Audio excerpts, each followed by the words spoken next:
A mangrove swamp, the home of herons and egrets, a safe place for a great white heron to feed and raise a family. But in the 19th century, it was the scene of mass slaughter. The adult herons were massacred in their thousands, their young left to die in the nest, all for the lucrative trade in their delicate white plumes. These plumes in my hat were once considered very fashionable, but the cruelty and the killing involved in collecting them led to the formation of the bird protection movements on both sides of the Atlantic.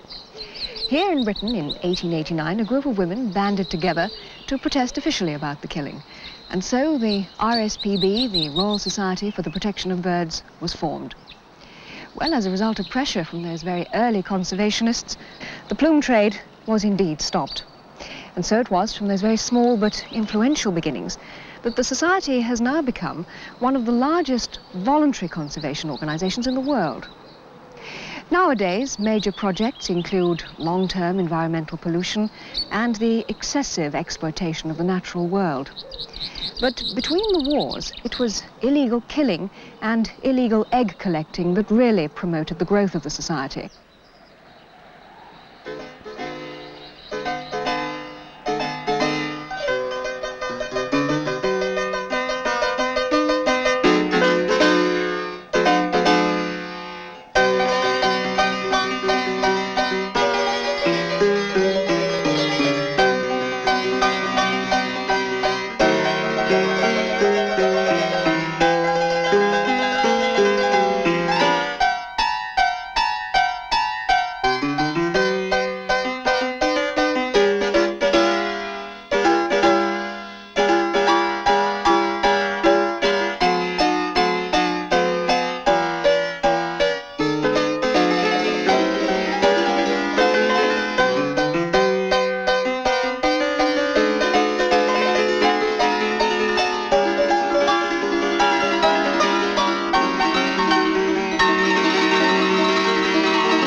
To this day, however, egg collecting remains a threat to many species.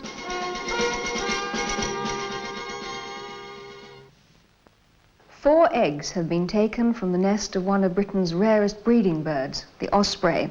Thieves climbed a 60-foot tree, cut through barbed wire under the nest, and stole what was the largest recorded clutch of eggs since the osprey started breeding again after an absence from Britain of 50 years. Since their return to Loch Garten in the 1950s, only one other nest at the Loch of Lowes has been on show to the public because, as egg thefts proved, the public couldn't be trusted. 100,000 people see the ospreys annually, and the Royal Society for the Protection of Birds bought the surrounding land to help protect the ospreys and other nesting birds. We asked the RSPB's director in Scotland, Frank Hamilton, how he felt about today's theft. Well, I suppose the adjectives which readily come to mind are one of sadness and one of disgust. They're a very spectacular bird, and I think that the taking of this clutch of eggs will result in these birds moving away, and it means that many people will miss these birds diving into the loch water.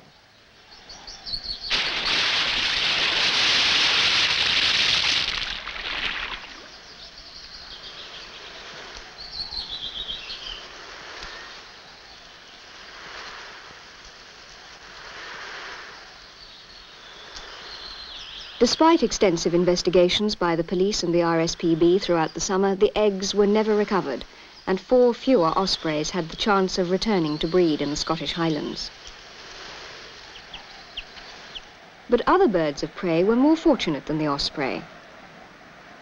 This 14-week-old golden eagle had been taken illegally from its nest, but with the help of RSPB Highlands officer Roy Dennis, the police were able to make a successful prosecution. For the young eagle, however, this was just the beginning of the story. It had been taken before it could fly, and so Roy had to take it to an expert up in the Highlands for the lengthy and complicated hacking back process, teaching the bird how to hunt for itself in the wild.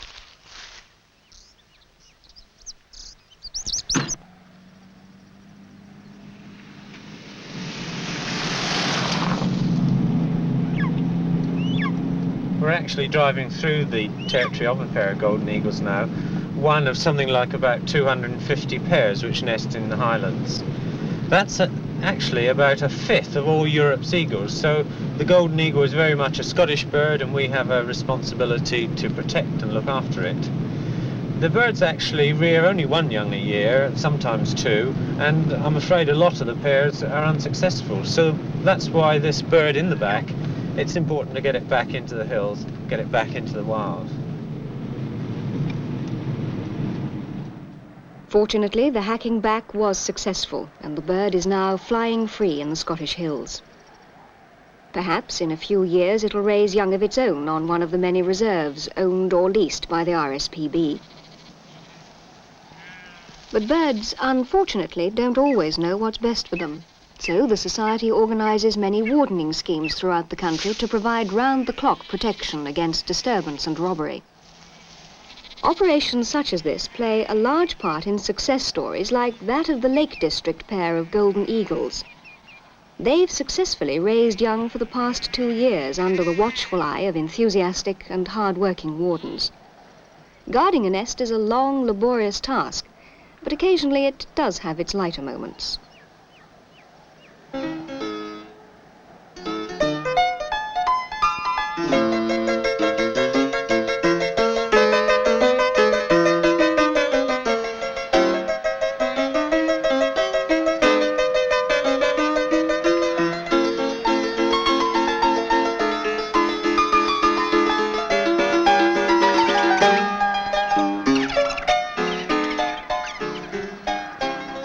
Illegal disturbance is, however, very serious. Police in London are still questioning 4 men arrested in connection with the theft of a peregrine falcon from its nest in Scotland. Officials of the Royal Society for the Protection of Birds had seen an advertisement for the bird, which is a protected species, and had posed as buyers. They arranged a meeting last night outside Lord's cricket ground, and then the police took over. This is the young bird that was stolen from its nest here in southwest Scotland and was recovered just a few days ago in London by investigations officers and the CID. He doesn't like being handled very much, but the point of coming back, we brought him all the way back to replace him in the nest, and hopefully he will be reared by his parents and will be flying in a couple of weeks' time.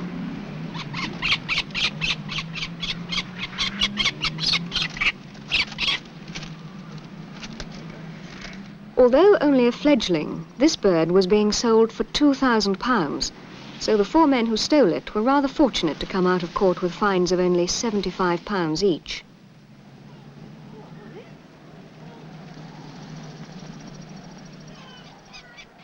In all, 9 people were prosecuted in 1977 for stealing peregrines for falconry, and it was left to the RSPB to return the birds to the wild.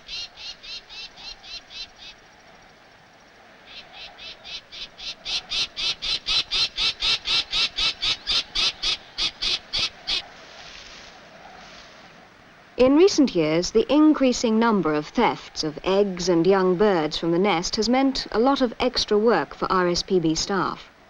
New reserves have been bought specifically to safeguard endangered species, and protection schemes have increased threefold to help birds like the golden eagle, the red kite and the little tern, as well as the peregrine. As a result, there's certainly been a much higher number of undisturbed pairs able to raise young. Nevertheless, the peregrine has suffered greatly from the increased popularity of birds of prey, and a major effort is being made to ensure that it's protected. Peter Robinson, the RSPB investigations officer, has advised the police throughout the year, and it was after this recent peregrine theft case that I spoke to him at his office in Sandy. Well, Peter, that was a successful prosecution, but surely you must always be coming up against the problem where the penalty really does not fit the crime. Yes, but I think that offences concerning relating to birds have to be kept in perspective with penalties for other offences. I don't think that we're ever going to get a situation where the magistrates do impose the maximum fines. And these indeed have been increased quite a lot recently. Yes, they have. Yes. If I can just, as an example, this is a brace which is used for tethering wild birds for attracting down other birds of the similar species. The penalty for using this now is £500 for using the brace, and the penalty for tethering a wild bird as a decoy is £500. So the maximum penalty for using that now is £1,000. So certainly I think we have increased the fines to the extent that we needed. It would seem then that one of the major problems you have is not just fighting the criminal, but actually convincing the magistrate of how serious the offence is. What are you doing about this? Education of the public, education of the police, education of the courts, writing articles, trying to get our point across to them. What other illegal activities threaten bird life nowadays? Well, our work divides quite clearly up into various categories. Firstly, we have egg collecting, which is still a major problem. We have poisoning and trapping of birds, in particular birds of prey, by keepers and by farming communities. We have taxidermy, possessing and selling bodies of dead birds, which follows closely on from shooting and poisoning. We have illegal taking of birds of prey from the nest, ostensibly for falconry purposes, and we have trapping of small songbirds for avicultural purposes. They're the 5 main areas of our work. Well, let's start with egg collecting. How much of a problem is that? It is a major problem still. If I can just demonstrate, this is a box containing 2 golden eagle eggs. They're 2 of 5 eggs that were taken from 2 egg collectors quite recently. We know in this office of 500 active egg collectors throughout the country, and there are many more that I'm sure that we don't know about. Well, that's just 2 golden eagle eggs, but I know that behind me there's a collection much, much bigger than that. That's right, yes. Let's have a look at that. Of course, apart from anything else, this is rather a beautiful piece of furniture, isn't it? It's very nice indeed. It's a typical Victorian mahogany collecting cabinet. And about how many eggs would there be in here? There are around about 2,000 eggs in here, in clutches of 4 or 5 as they were taken. I must say they are rather beautiful when you see them like this. It's very easy to see why I think people get the bug. And there's a gap there, nothing in it at all. Why is that? That is a clutch which the person concerned hadn't yet been able to take. This is a life's work here, and he would make it a point of filling in that gap sooner or later. Ah, and a peregrine again, and again an osprey. Osprey, yes.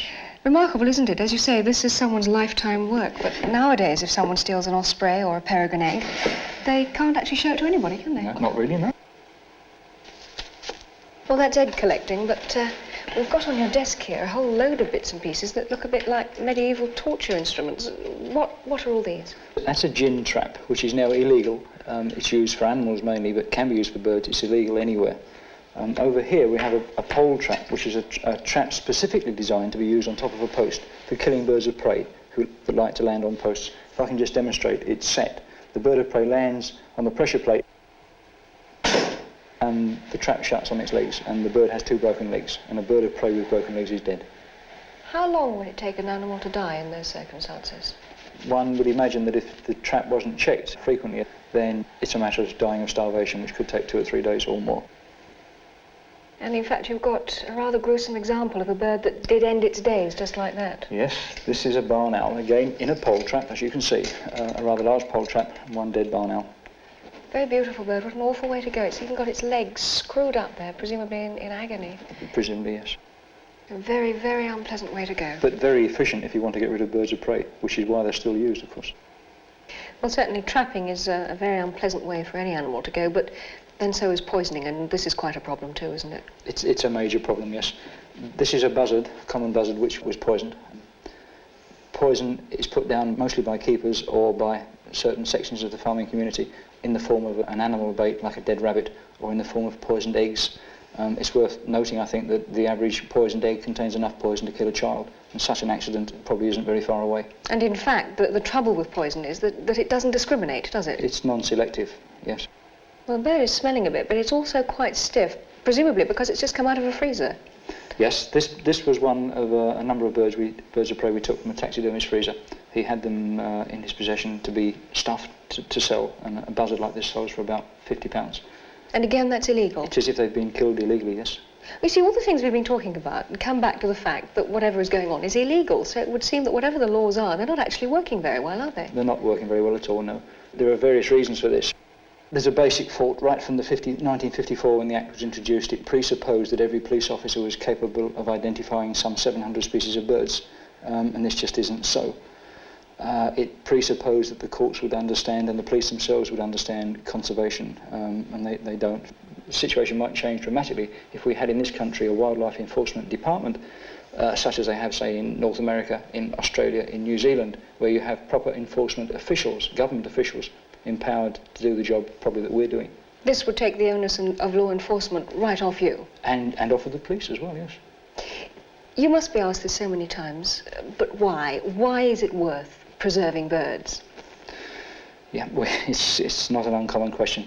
The easy answer is that what we're talking about is illegal, and if it's illegal, then people should be punished for doing it. But looking at it probably from a more long-term viewpoint, I do not think that human beings have the rights to say that this species or that species should cease to exist.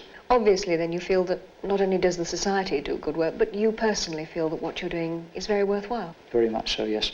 I have two daughters. The eldest is 10 now. She's a fanatical bird watcher. I see peregrines frequently in the course of my work. I'd like to think that in 10 years' time, I could take her up to the Highlands of Scotland and show her a peregrine falcon in the same way that I've watched them.